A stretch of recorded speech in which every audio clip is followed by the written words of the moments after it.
IMF کے executive board کا اجلاس آج ہوگا۔ اجلاس میں جرمنی اور پاکستان کے معاملات کا جائزہ لیا جائے گا۔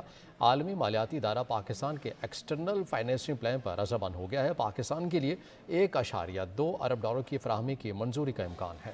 عالمی مالیاتی ادارے نے آج ہونے والے اجلاس کے ایجنڈے میں پاکستان کے شامل ہونے کی تصدیق کر دی ہے۔ پاکستان اور IMF کے درمیان ایکسٹرنل فائنینسنگ کا معاملہ گزشتہ روز طے پایا اور IMF نے فائنینسنگ فرق کے پلان کی منظوری دے دی ہے۔ اس طرح IMF بورڈ میٹنگ سے پہلے ایک اور شرط پوری ہوگی۔ وزارت خزانہ کے مطابق IMF نے وزارت خزانہ کے بھیجے گئے $8.2 ارب کی فائنینسنگ گیپ کا منصوبہ مان لیا ہے۔ ذرائع کے مطابق IMF، عالمی بینک، ایشین ڈیولپمنٹ بینک، چین، سعودیہ اور UAE سے فائنینسنگ حاصل کی جائے گی، جبکہ رواں مالی سال کے دوران چین سے $3.5 ارب کی فائنینسنگ کا انتظام کیا جائے گا۔